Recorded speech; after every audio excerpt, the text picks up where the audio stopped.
Hi, everybody. Welcome, welcome. This is Victoria with The Lonely Entrepreneur. Happy Friday. How's everybody doing? Wonderful. Good morning. Well, Hello, hello. Hey, Nolan. Good to see you. Good to be seen. Thank you. All right. Hey, Sherry.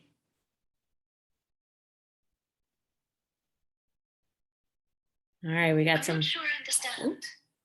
We got some familiar faces on here. We got Ed and Chris, Natalie. Welcome, guys. All right, Matthew.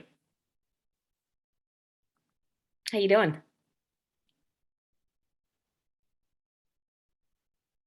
Oh, Matthew might be on mute. Yeah, I was on mute. Well, thank you. Thank you. Yeah. Matthew, remind me, where are you based? Chicago. I have an electric vehicle startup. Gotcha. Very cool. Welcome. All right. So I just wanted to give another minute or two for folks to be able to jump on. But while we do that, just want to remind everybody, these calls are really meant to be interactive. And so we invite everybody to, be able to jump in and ask questions as we're talking about things. Don't be shy. We're here for you. And even if it's a little bit off topic, we're happy to address it. Okay. So today's topic is all about, whether or not you have tools in your business that are, that set you up for success. And I think sometimes we feel like tools are just, something really specific, like a template or, a tangible thing. But I also want to remind everybody that when it comes to being an entrepreneur and running a business, tools also mean right processes that we set in place to make sure that we are successful, our business is successful, and everybody that we, our constituents kind of add to the overall success. So without further ado, Michael, welcome. Hello. Happy Friday. How are you doing? I'm doing great. How about you? Good. Thank you. So somebody who's built a pretty significant business back in the day, right, and had over 500 people working from you. Is there anything that comes to your mind when we think about, tools for success? Yeah, it's interesting. When you first start a business and you have a vision for what you want to try to do, the vision is everything, right? The vision feeds the thought, it feeds the energy. But when it really comes down to it, if you don't have a way to operationalize that vision, it's really just, as we like to say, bar talk, right? And I think I realized pretty early on that, how do you operationalize a vision and associated strategy, right? And the pushing of the vision, especially if one that was compelling, if your vision is compelling, is, it's okay. Okay, the vision's set, right? Wait, is there an entrepreneur that thinks that their vision is not compelling? Yeah, I mean, that's, obviously, it's like the world doesn't need more meatballs, but not my meatballs, right? Right. But I think that once you have that, the energy isn't around just that vision. So great, I've got this opportunity. How do I actually operationalize it? And that was a really aha moment for me. And then you say to yourself, well, what does that mean? Like, okay, cool, I have to operationalize it. And the way I would almost think about this, think about when anybody here, like on the call today, like has a really interesting idea, like a strategic approach to something. And you go, and you tell your wife and your friends or your husband or your whatever, and people go, yeah. But then when you go to bed at night, you're like, but how do I actually put this in my company? Like, it doesn't just magically go.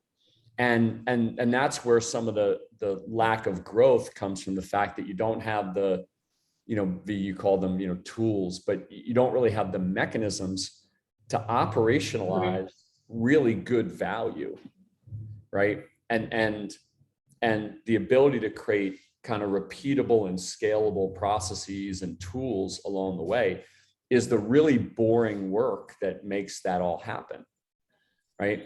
Now, some of it is what we'll talk a little bit about today, which is product, right? And whether you offer a product or service, when you feel like you're making it up every time, I don't mean making it up disingenuously, but you're piecing it together every time for the next conversation you're going to have. As we all know, how many times have we as entrepreneurs, before we had the standard proposal, like did we go home at night at 10 o'clock the night after our day and have to craft a proposal and then another one? No, it's not that that vision doesn't have value or that product or service doesn't have value, but that just doesn't scale. And I don't think enough time and energy is spent on, okay, we have some value to a set of customers. How do I make that value consistent and repeatable? And in this day and age, more easily understood in a world of clutter. And I think that's, in my business, we're selling to very, very complicated customers, health plans and Medicare and Medicaid. And what I started to realize is that even when we hired, we raised a lot of money, and even when we hired really, really seasoned salespeople, even they didn't necessarily communicate the value of our product or service as well as I would have liked. And so you had to create process and structure and tools to enable them to say the same thing all the time, right?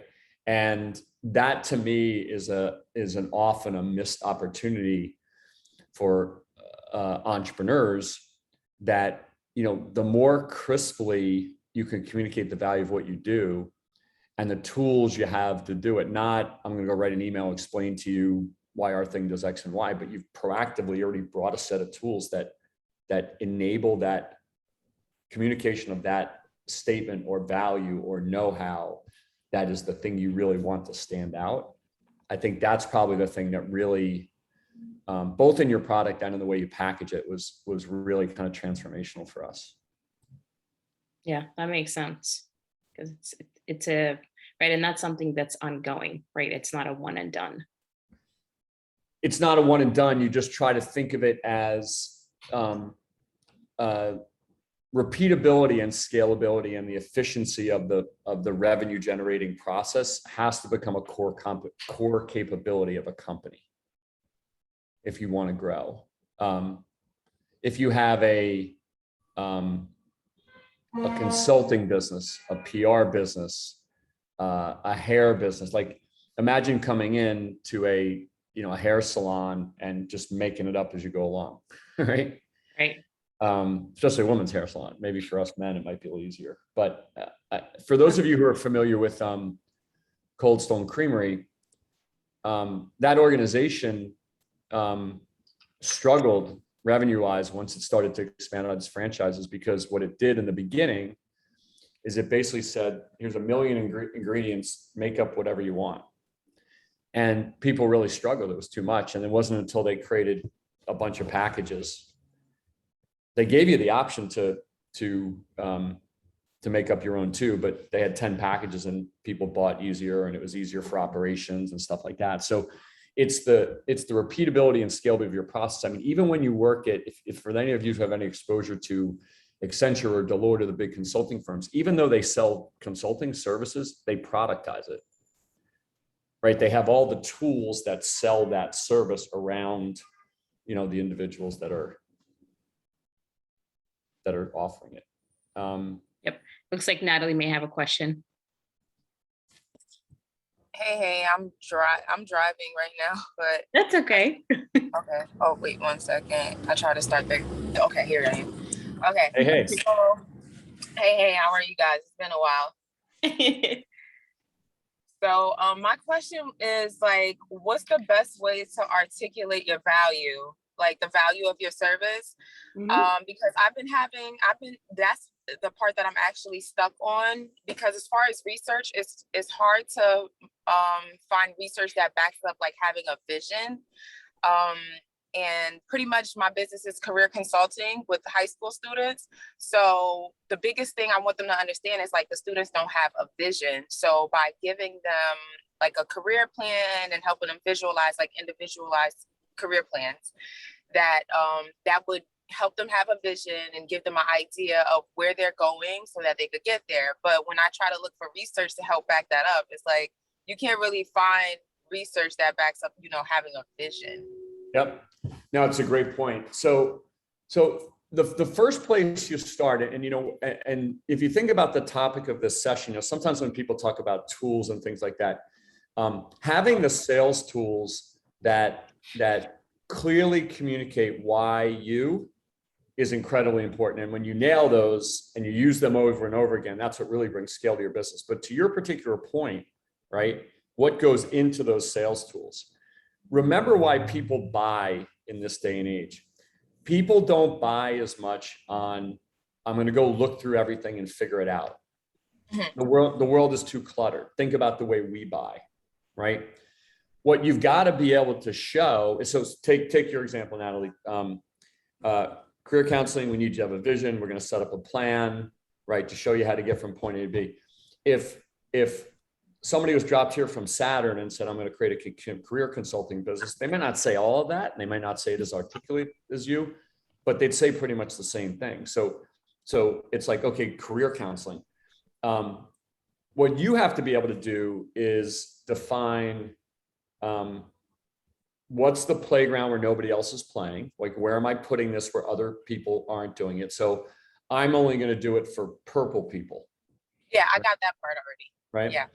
Secondly is, what is your unique know-how, the things that you've learned about this that makes somebody go, this person's different than other people's career counseling, right? Things you've learned along the way. So you can say, get a vision, have a meeting, create a plan, execute a plan. Like, what you've got to be able to say is, from your experience, and everybody has this know-how. You guys have heard me talk about this before. Everybody here has the know-how about their area. A lot of times the know-how is the reason why they're doing what they're doing, right? So I'll give you an example from another arena. There was a woman that was doing special education classes for children with autism. And I was asking her, I was like, okay, you know, you have competition, things like that. It turns out that one of the big parts of her solution was that she learned that by not only having the kids in a class, but also having them with kids who didn't have autism was incredibly valuable for the experience. And I said, well, how many people that teach these classes do that? And she's like, nobody.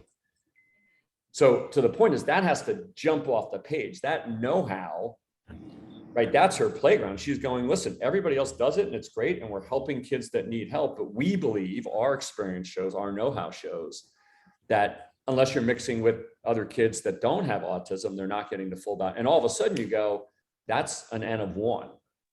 Okay. So what you've got to be able to do, and I don't know what yours are, you've got to be able to cull out, right? Remember, it's not the mousetrap. People don't pay attention to the it, right? What your value story has to be is somewhere around, you know, what's that unique niche to know-how. The other is risk, okay? People are compelled by risk. So what's the risk for a parent whose child is not engaging in career counseling, right? So the risk is it's more highly competitive to get into college. You're not going to have all your hopes and dreams, right? You're talking to, right?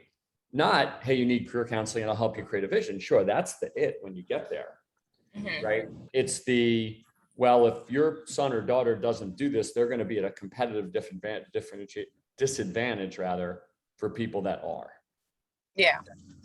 None of that is about the it. I do a session on Tuesday and I give you a PowerPoint and I give you a plan. You'll get to that. Yeah. And the point about tools is that once you nail that, that becomes the thing that's in your standard sell sheet. Right? And it might be the most important thing is X. So and those are things that get lost. Like, these are not, if everybody doing career counseling says the same things, right? then why you're going to win? Well, you're going to win because there's some insight that you're bringing that's going to be different, right? Yeah, like differentiating your Yeah. business. Yeah, Yeah. and not like I provide twice as many sessions, right? It's in this particular case, it's, you know, the kids being with kids that didn't have autism was a game changer. Yeah. Because now she gets to go up against everybody else that's offering this and say, we believe you had, if you don't have this, you don't have it. And that's her thing. But as far as the, you know, V, to our conversation in the beginning about these repeatable tools, what you want is that message to be consistently delivered in the materials you put in front of them to say what you do, in the emails you use, in the one pagers you use. That is what makes people go, oh, that's different. And the debate you want to have is about, okay, do I believe kids that have autism should be taught in an environment where kids who don't have autism are there? Well, I might lose that debate sometimes, but when I win, it's just going to be me. Yeah. Okay. And you just want that to come through in these, again, I'm calling them tools, one pagers, snapshots of your website, the way you do email, right? But you want to basically say is something like, we believe the most important factor is X. And that X is your X, right? It's the analogy I've given people before about the Budweiser commercial a couple of years ago, right? Budweiser Super Bowl ad. There's a medieval times and they gallop up to the Budweiser castle and they knock on the door and the sentry comes out and says, can I help you? And they say, we're here to deliver your corn syrup. And the sentry says to them, no, you must be mistaken. We don't use corn syrup in Budweiser. You're going to have to gallop down the road to Miller Lite or Coors Light Castle because they use corn syrup. Mm-hmm. So all of a sudden, this criteria, corn syrup became the criteria for winning. But when it comes to what tools do you need, that has to come through first and foremost. So do not assume that people are paying attention to all the details of your services. Yeah. Okay. I hope that's helpful. No, that was definitely helpful because I was thinking about like as far as how the PowerPoint, like putting a PowerPoint presentation together because it was more for high schools instead of like parents. Yep. So putting together a PowerPoint and that helps. But the biggest hiccup for me was finding research because it's like people are like looking for some type of data or something that supports what I'm saying, even though I know that it works, I know the know-how because I've been through it and countless like other like one-on-ones that I've done with other students. It has worked for them. So that's the part that I've been stuck at is like finding research to like back it up. And is it really even necessary? Listen, there's most new visionary. If you ask the number of consumers, how many people would get into a stranger's car and have a ride back in what percentage of those people would have said yes? 0. You're like, wait a minute, I'm going to walk outside and get into somebody's car I don't know, and I'm going to pay them to take me somewhere. Like there's no research that would have said that was needed. So I think it's those compelling know-how pieces that I think really make the difference. And the reason why I'm harking on this is that it's just like marketing, right? The tools we're using are all the same, right? It's what you put into those tools that really matter. Yeah. Right. And when you nail it, it goes back to what we were saying before. There's a series of things that you need in a growing business to create the scalability that you're going to be able to repeat. And I'm not just talking about repeat for the purposes of growing.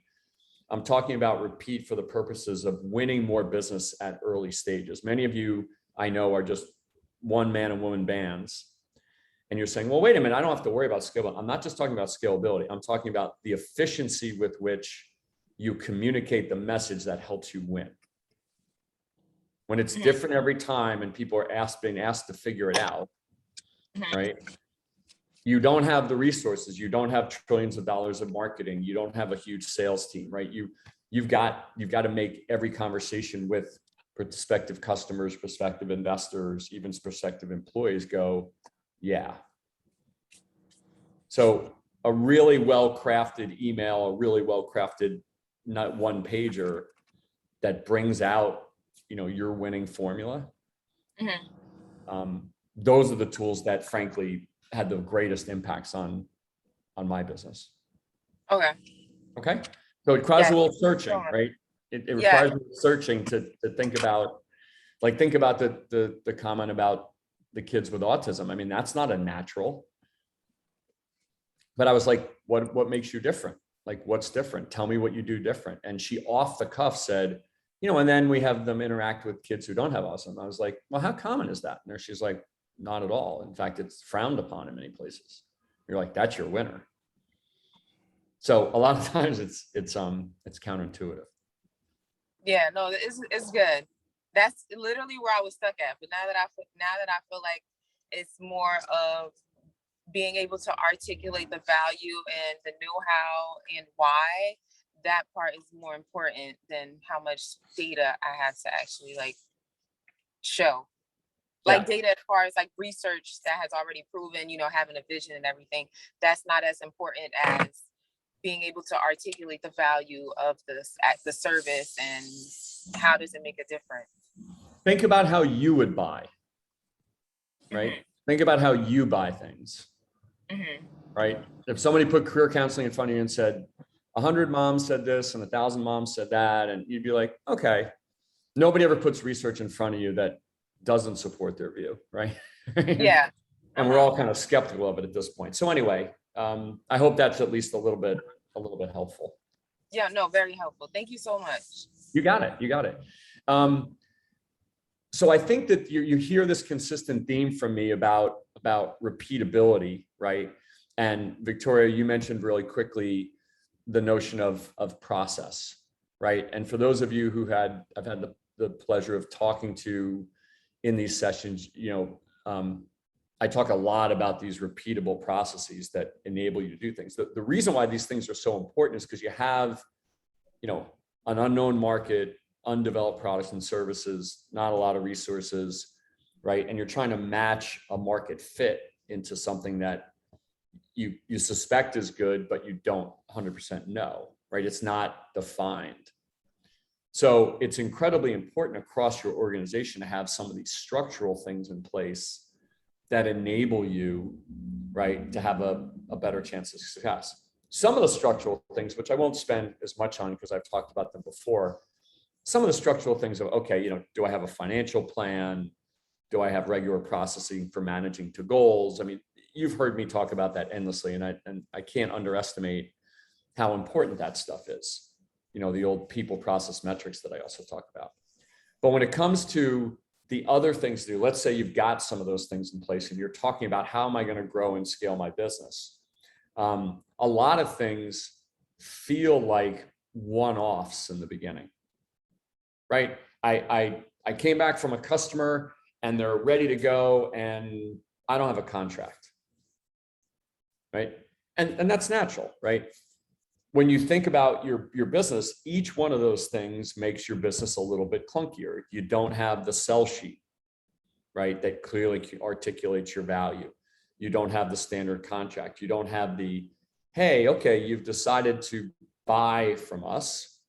Here is the process. Here's what happens. 1, 2, 3 happens, right? And what that enables you to do is enables you to create efficiency across your organization. And now I'm talking about, people that are starting to grow. Hey, I had 1 client, then I had 2 clients, now I have 50 clients, and I hired people and I'm doing X and Y, right? And I know this is a little bit more towards a B2B business than a B2C business, but think about, people order stuff in e-commerce and the first time you're going in the back and making it yourself, and then you try to figure out how to ultimately scale that. You have to think about, what would my business look like if I sold, multiplied by 100, what you do today?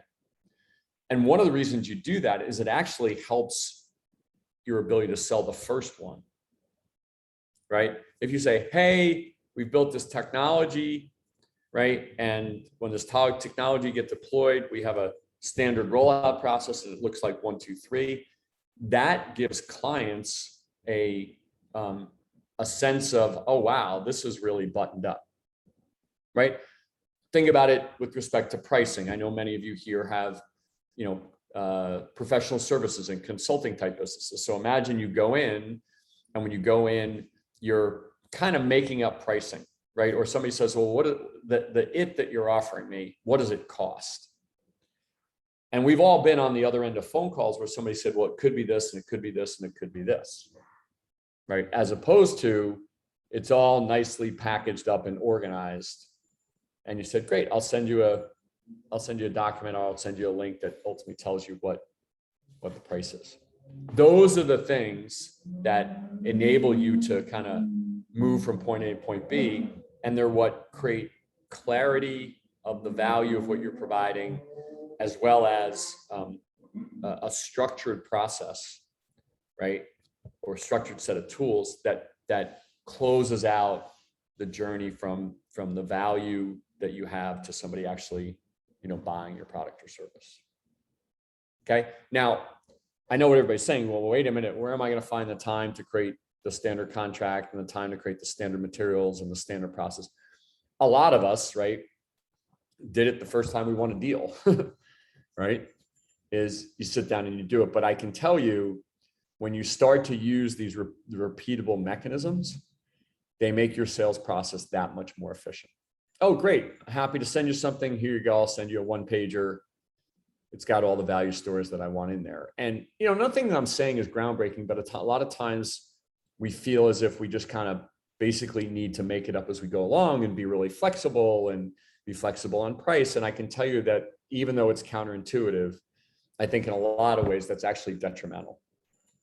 Because imagine it's just like Cold Stone Creamery. Do I get to make it up, right? Do I get to just kind of go on my own, right? Make it up every single time, right? That actually diminishes your chance of winning the business. Okay. No different than when you have the business, right? Have you created standard processing for measuring the businesses or launching the business, or right? Or is it just, hey, it's you? So this is where you have to spend some time and effort and say, okay, what is my standard process for bringing a client on board? What does that look like? And even if it's not perfect, being able to go to client right after they say go and saying, yep, this is how we do it. This is our structure. That will start to make it easier and easier in how you deliver the service. And obviously when you deliver the service effectively, you gain clients, win clients, and do all that fun stuff. Okay. Great. And I just want to open it up for questions, Matthew, April, Katrina, Christian, anything that we're talking about that you guys may be experiencing in your business that you want to dive into?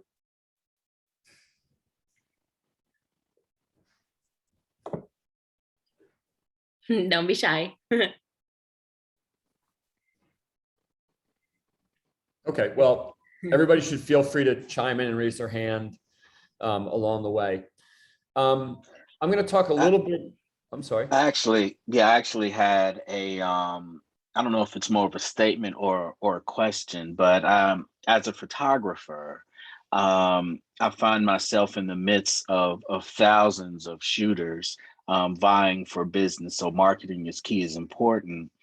And so that value statement is something that is worthwhile to me.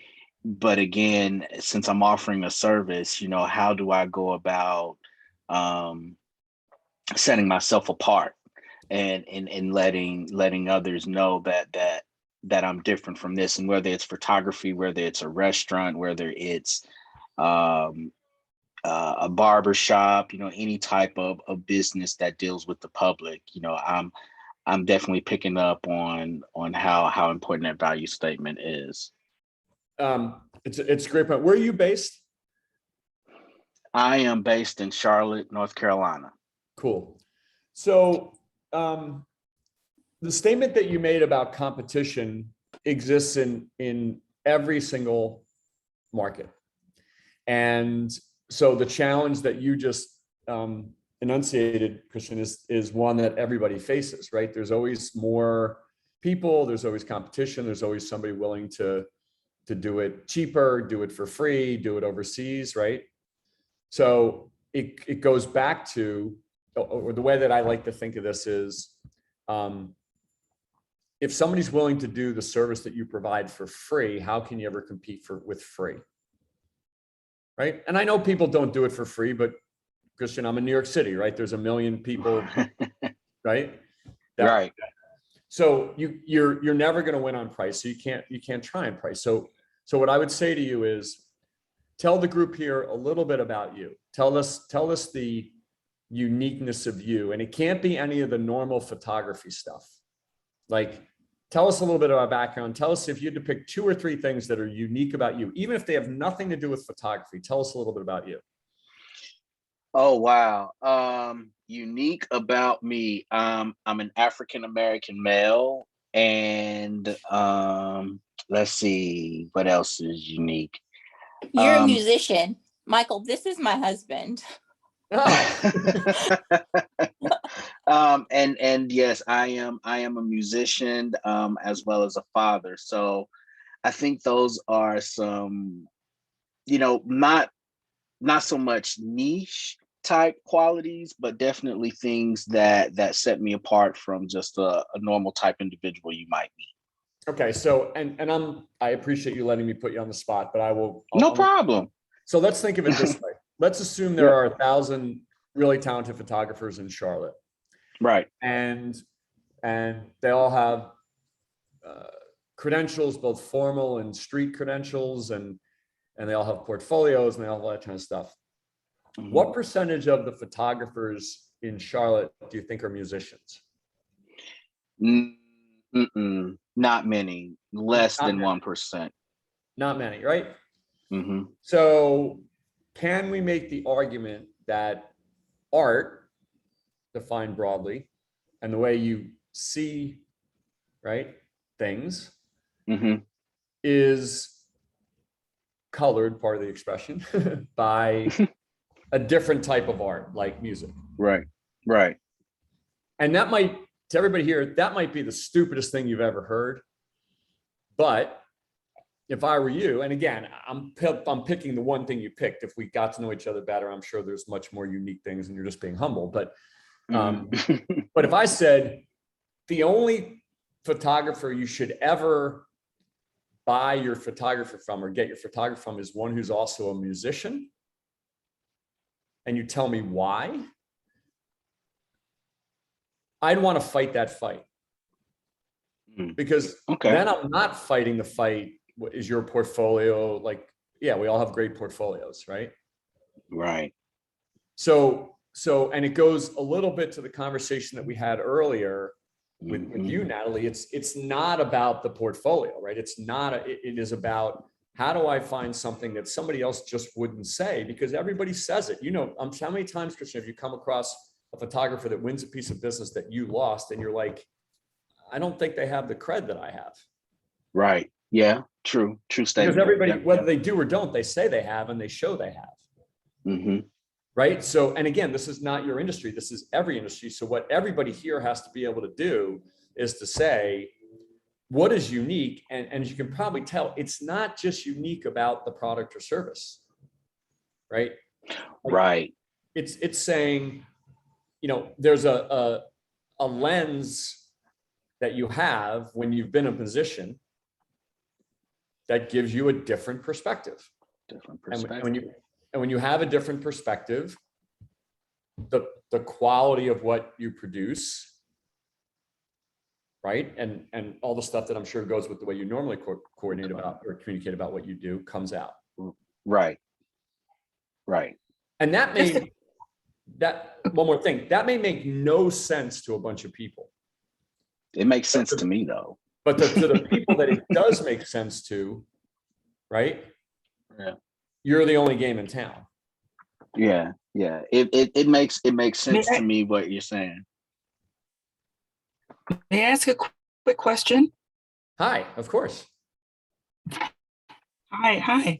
Do you do anything besides photography, meaning videos at all, or anything like that, or is it all photos? Right now, it's all photos. Okay.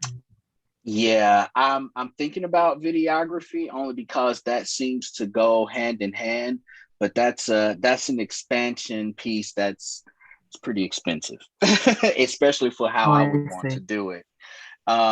So if I can Yeah, gather enough capital to make that growth, then absolutely I'd be willing to go into it because it's not like I'm not willing to learn or that I don't already know some aspects of it.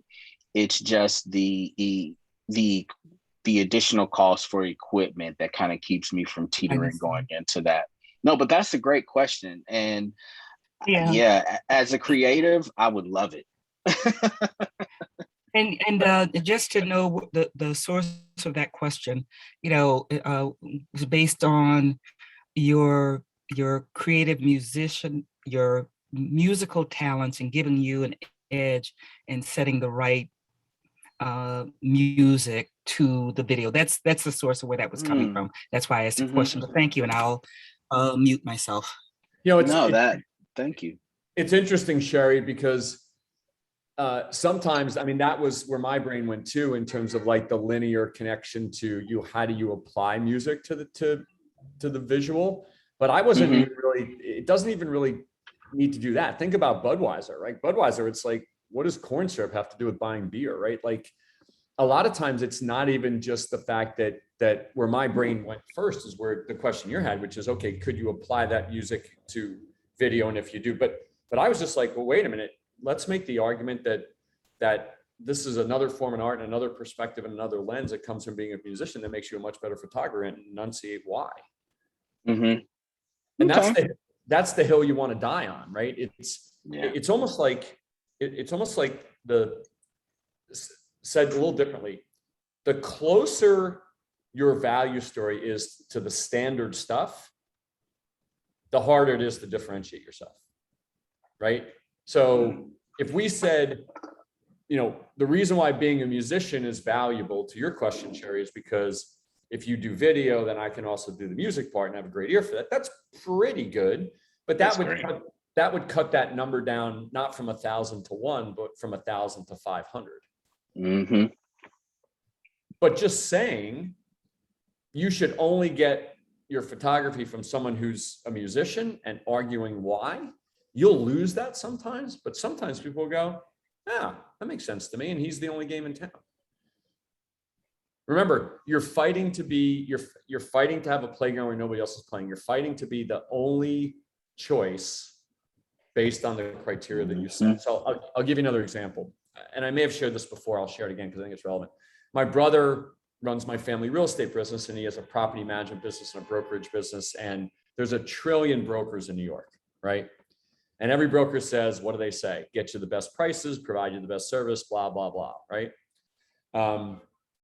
And my brother was going out to do a little bit more marketing around his brokerage services. And he was going to do the same thing. We get great value, we get highest prices, we get and I was like, Dan, that's what everybody says. I was like, let's think about this. What is it about you that unique? We talked about it, and I was like, you're also the property manager. So in New York City, where I am, there's a lot of people that are buying into places, but because of COVID, it's super risky to buy into like a co-op or a condo if you don't know the financial health of the building, right? Because before, there was always full, but now tenants are leaving, commercial tenants are leaving. And if you think about the tragedy of what happened down in South Florida with the collapse of that building, not only is the risk of buying into a building financial, but it's also what's the state of the building. Well, who's the only person that knows the state of the building? It's the property manager. In fact, when a broker goes and sells an apartment, who do they say go get the information from? They're like, go get the information from the property manager. The broker doesn't know anything about it, and anyone that tells you that they do, that they actually know the finances or they actually know the health of the building, they don't, because they have to call the property manager. So go out there and say, just like I was saying to you, Christian, nobody in New York City that buys anything should ever buy anything using a broker other than the one that's a property manager, because they're the only ones that really lives and breathes it every day. Okay? Got it. And I appreciate that. You're defining yourself as an N of 1. Now, there are going to be some people that are going to say, that's ridiculous. The person doesn't have to be the property manager. And that's fine. But the point is, for the people that you do convince of that, they're going to go, okay, I'm going to go online and say photographers in Charlotte who are also musicians, right? And you're going to, and you're going to be in that awesome position of going, you have no competition. I'm gonna try that.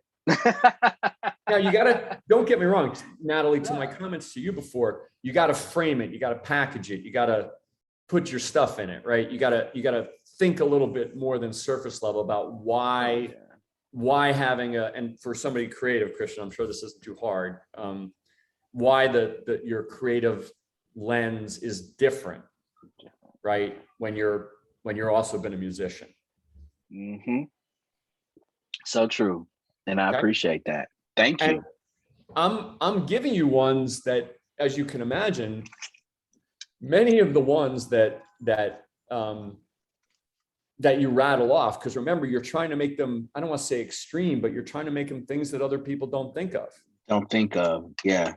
Right. So a lot of them right. you'll throw up there and you'll be like, that's ridiculous. But think about Budweiser. Think about how ridiculous it is that Budweiser was saying, we don't use corn syrup, when nobody on the planet ever Was asking. Right. Think about Natalie. Yeah, nobody was asking the question. Data. If you asked 1,000 consumers in America, how many of you bought beer or didn't buy beer because it did or didn't have corn syrup? How many people would say yes? Nobody. I didn't even know beer had corn syrup. Right. So the point is they picked a criteria where they win. So Natalie, in your business, you got to pick a criteria where you win. Christian, in your business, you got to pick a criteria where you win. And the criteria win is like, hey, listen, if you haven't been a musician, you shouldn't be able to do photography in Charlotte. Okay, so I know that and I think Sherry, your question really frames the issue for us here too, because it is a natural to say, oh, I've got an ice cream cone and I'm just going to put different sprinkles on it. Okay, I'm a yoga instructor and I'm going to take all my classes and put them online. Well, that's awesome, but now everybody's online. And not only are you competing with the yoga instructor down the street in Charlotte, but you're competing with the yoga instructor in Shanghai who's online. So it can't just be sprinkles on the ice cream cone, because the group of 1,000 photographers, right? If it's sprinkles, it might get it down to 500 photographers, but it's still 500. You got to almost get it to one. And, in your case, Christian, it's a past life, a past profession that you had. In other cases, it may be nuances. It may be nuances of know-how, right? Or pockets or niches where you've gained expertise. If you're going to do this, you should go to this person or this service. Okay. And there's a reason why in a lot of these sessions, I always seem to go back to finding a playground where nobody else is playing. Because to me, it's the rub. Right. And if you get that right, then all the things we talk about, process and metrics and tools and sales tools, and they shine, right? Because they're talking about something that isn't competed with by everybody else. I wanted to ask Christian, what type of photography? That's a good question. Right now, mainly family portraits, your weddings, engagements, and events. Those are mainly the areas that I concentrate and focus on. I do headshots, but that's typically few and far between that I do headshots. So that's journalistic type photography. I'm here to tell a story. So that's what I do. So you just I'm a photographer, by the way, but you just identified. You identified 5 different types of photographer. So a wedding photographer doesn't want a guy that does headshots. A headshot guy doesn't care anything about you doing events. Events is a specialty, what it takes to pull that off in terms of timing and all. So I think one of the things that you might want to look at is settling on one of those from a passion and a strength standpoint, and then making the determination what you're going to roll with, and then lean into that strong, most markets, most city has, the top 5 go-to photographers for those different areas. And they're going to get the bulk of the business, but they get it because they know this guy's not going to miss at an event. This guy's not going to miss at a wedding, et cetera, et cetera. No, thanks for sharing that, because I'd never looked at it that way. I always, looked at it as I'm trying to find that niche so that I can dive deeper into it. But as far as what you just stated, I didn't look at it that way. So thanks for sharing that. I pop my details in the chat, just connect. Yeah, so Nolan, thank you for that. And for any of you that doubted whether Nolan was a photographer, just take a look at that pretty face in front of us. But I think I want to build on— guys, go ahead. No, I was just going to say that it's just amazing, the specialties. I happen to know a young man that focuses on photography, but he covers sports events. And I'm like, wow, that's it? And he said, yeah. So it's just amazing, just the niches that are available. That's all I wanted to share. But yeah, that's his niche. So Sherry, I'm glad you brought that up, and it builds on Nolan's comments. Again, the world is highly competitive, right? You got to find places where you're the only game in town. If you're competing with those top 5 in those top 5 areas, 2 different things that combine your comments. First of all, as Nolan said, you got to pick a lane and run with it, because that's where what we talked about in the beginning, repeatable messaging, repeatable tools, the know-how you have about those areas shines. But then, Sherry, to your point, go find a lane nobody else is playing in, right? Don't just go headshot wedding. Now, listen, to Nolan's point about passion, you may have a passion for them, but if you were to throw it up on a blank canvas, right? I only do kids sporting events. That's all I do. And you're like, well, wait a minute, like, is that enough? And you'd be like, there's a lot of kids sporting events. And you're like, well, who would I turn to for that? Well, I wouldn't turn to one of these 5, people in these 5 areas, right? Because they're doing X and Y and Z. Like Sherry, to your point about, the specialty, I don't think it's like the way it was 10 or 20 years ago, where the specialty just evolved. I think you actually have to pick your niche, which is different, and go win it. Because it's too competitive. And to Nolan's point, you absolutely have to marry that up with your passion. You have to marry that up with your expertise. But I know for me, if I was becoming a photographer right now, I would pick to photograph things that nobody else was photographing, and I would build a moat around that. I don't know what it is, but I would want to win that and develop credibility in that, and develop know-how in that, and be known for that, and then try to go win broader business if I thought that it was the thing to do. Hi. Okay. Sorry. I just wanted to chime in. I can be completely off base, but I just had a thought as I was listening to the conversation, and I have a question for Christian. Going back to your point about being a musician, when you are taking pictures or doing shots, do you tend to have like music playing in your head? Yes, I do. And if my therapist heard me say that, he would try to commit me. No. Yeah, I do. I really do. And I had the time to, once upon a time I did spend my hours in volunteering and shooting for a church.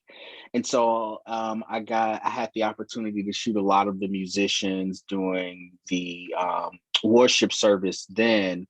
And I say that because I would have a song in my head, or the song that was playing would determine the type of shots that I would get from the crowd. All right, stop right there. That's exactly what that's exactly what I was assuming was happening. And with all of the types of photography that you do, for the most part, they have a general theme where it's centered around, and especially in this day and age, creating memories, family shots, weddings, etc. And you don't, I don't think you do this, and it may or may not be useful or helpful to your business, but when people are taking the time to hire a photographer to create family photos for weddings, they're trying to create memories and they want to create a certain mood and tone. And music, as we all know, just has an impact on so many levels, right? And whether you're actually playing music to set the tone, to help them have the right, feeling and facial shots, or whether it's in your head, that's something that you're doing that I don't know that you realize that you're doing, that affects your ability to affect the subjects and how you set them up and they set themselves up to take those photos. And that is very unique. Amen. Oh, hey, thank you. Right. So I agree with that. That's your niche. Thank you. Awesome. So that is the rub, right? Even when you heard him say it before, right? I have a process, and you may not have defined it as a process, and right to our conversation, like I'm always listening to music and it's coloring the story I'm trying to tell. Right. And that's just different.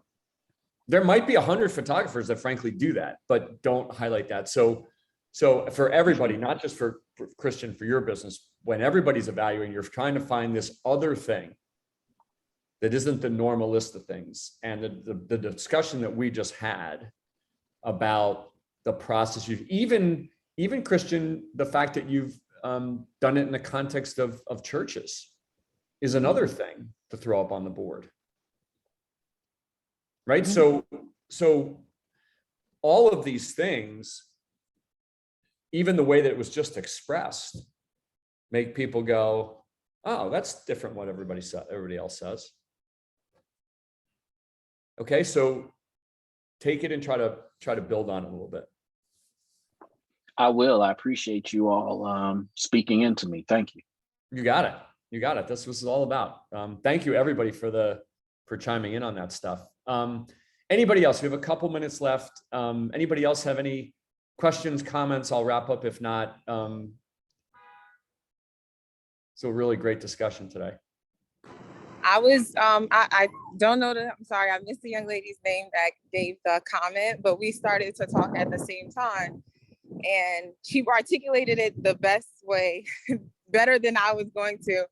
But what I wanted to say was, just thinking about the areas that you typically shoot, that you're most creative in, like which area allows the creative juices to flow, because working from that standpoint, you'll be able to articulate exactly what it is to your audience.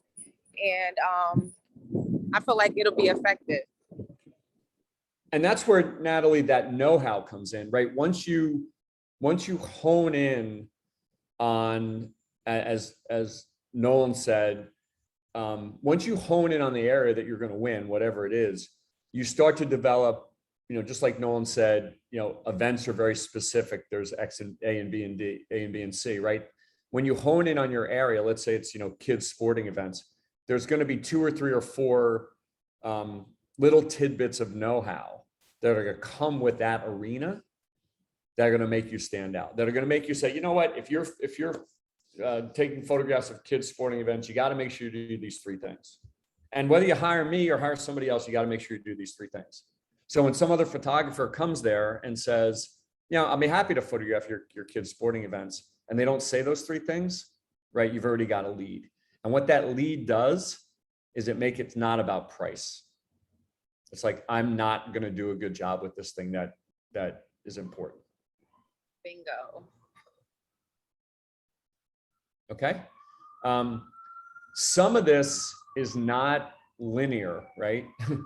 It is, in fact, I would almost argue that it can't be linear. It can't be just something that's staring you right in the face, because if it's staring you right in the face, it's staring, in your case, Christian, other photographers right in the face, right?